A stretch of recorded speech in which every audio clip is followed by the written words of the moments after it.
Hey everybody, welcome back to another episode of Gunpowder and Freedom. So, got some really exciting news for everyone. The building permit is in. We can legally start digging, or start pushing dirt, I guess.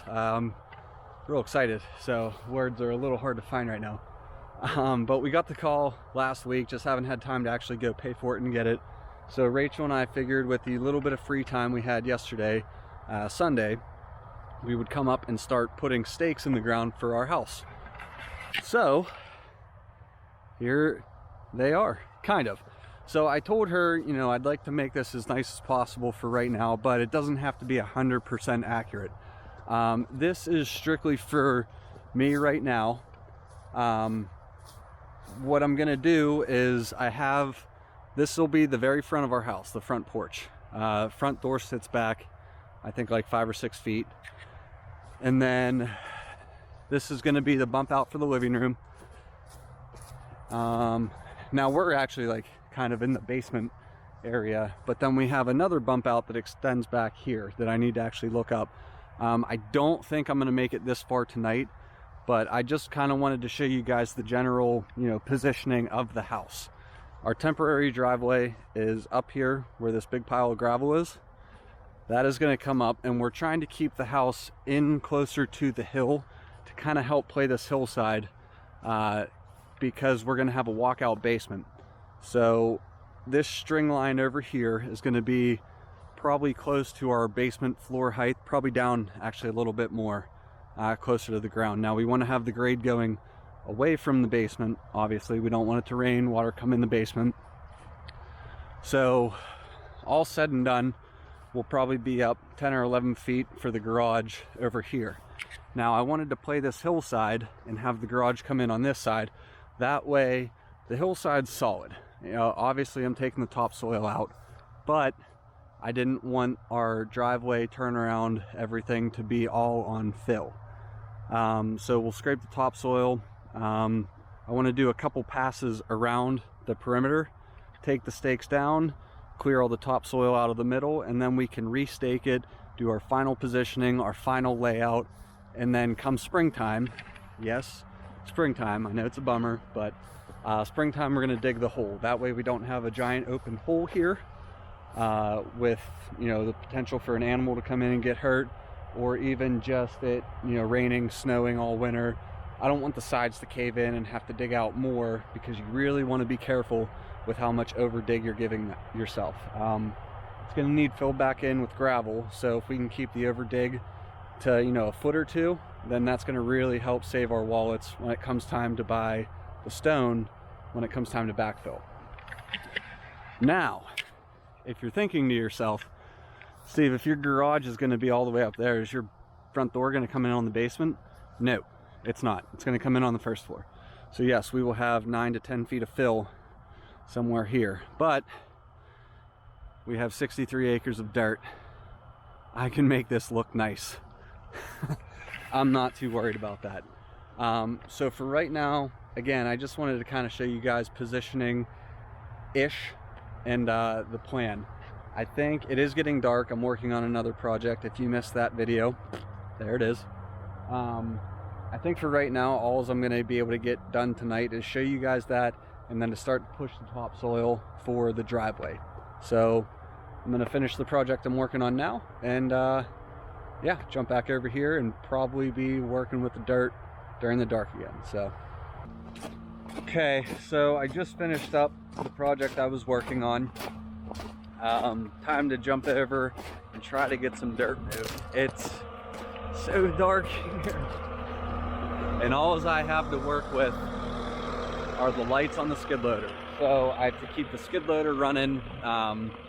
Again, there's probably going to be very minimal talking in this. If I can think of anything that I might want to explain, I'll try to do it in a voiceover. If you guys do have any questions about what I'm doing, why I'm doing, how I'm doing it, drop me a comment and let me know. I'll try to get back to everybody. Okay, so right now we're working under the light of the skid loader. I doubt you can see it, but I'm going to try to get some of this topsoil for the driveway pushed out somewhere. I don't even know where I'm going to stockpile it yet. Should probably have all this stuff figured out prior. But if I can at least get, you know, maybe 100 feet or so, it's a little bit at a time. You know, like I've said before, progress is progress. And when you're working all day and then you're trying to do this stuff, and it's Pennsylvania is just stupid, and it gets dark at 4:30 now apparently, or because it's not even 6 o'clock yet and it's almost pitch black. So yeah, I mean, if I can get, you know, 50 to 100 feet of this topsoil pushed, that would be great. I can start cutting in the driveway somewhere up there. So yeah, enough chit chat, time to work.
Okay, so here's the skid loader purring real nice on this fine evening.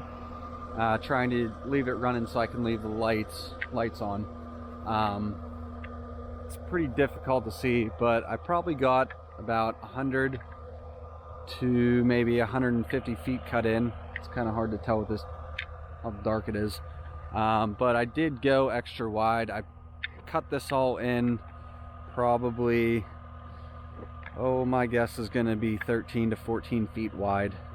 As we pull trucks in and out, you know, construction vehicles, concrete trucks, you know, whatever kind of trucks we're pulling in, I want to make sure our driveway is wide enough that nobody has to drive through the dirt, potentially sink, cause any unneeded problems. It's always nice when you show up to a job site and you have a nice, firm, tight driveway to drive on. So it is getting kind of dark. I'll try to show you some of this stuff from in the skid loader. If I find that you can't really hear, then I will do a voiceover. But yeah, let's check it out.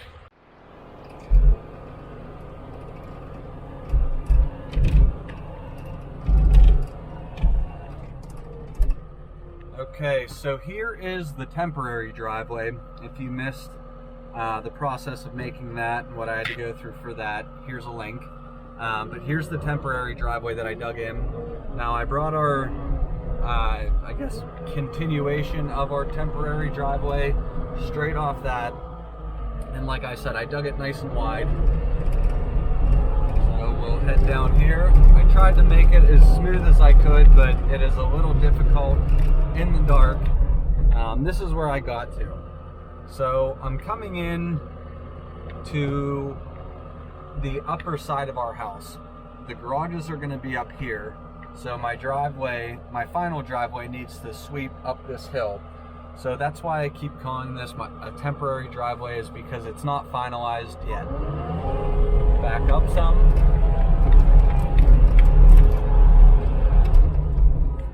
Probably starting right about here is where I want to start to make the curve up. I don't want to have a super steep driveway going up to our garages. I want it to be nice and, you know, I know I'm going to have a hill in it, but the longer we make that, the less steep it's going to be.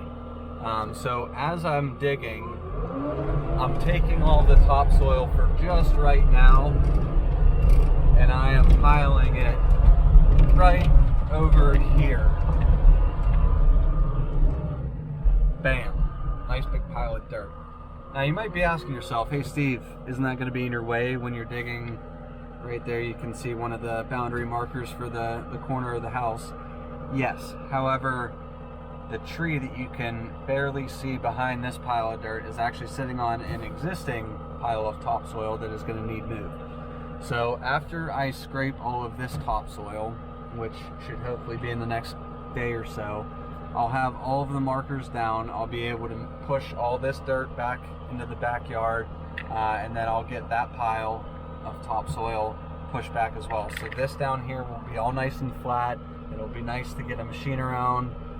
You know, our basement door is going to be back here, so we'll pull a mixer around there. You know, this is next year. Keep in mind, like I said, we're not actually digging this hole until next year, but this is all just preparation for all that. So we have our temporary pile of topsoil here. We have our temporary driveway up there that needs adjusted a little bit. But other than that, I'd say it was a pretty solid evening. Alright guys, that's going to do it for me tonight. It's like 7 o'clock. I'm hungry. I'm kind of cold. It is chilly. I'm tired. I have to load up the machine still. You know, if I had extra money, yeah, I'd buy an older one just to leave here, but you know, working on a concrete finisher's salary. So, just kidding, my dad pays all of us pretty well. So, anyways, I want to thank you guys for tuning back into another episode of Gunpowder and Freedom. If you liked what you saw, please click like and subscribe. This was a very, very exciting video for me because although we're not technically breaking ground yet, to me that means like we're actually starting to dig the hole. Pushing topsoil is the first step for any new construction. You know, it's expensive to buy from somebody else, so if you have good topsoil, which we have really good topsoil here, this stuff is really, really nice, surprisingly. You really want to save that. So it's the first step to breaking ground. So I'm excited. I hope you guys are excited. I'm going home. I'll see you next time. Thanks.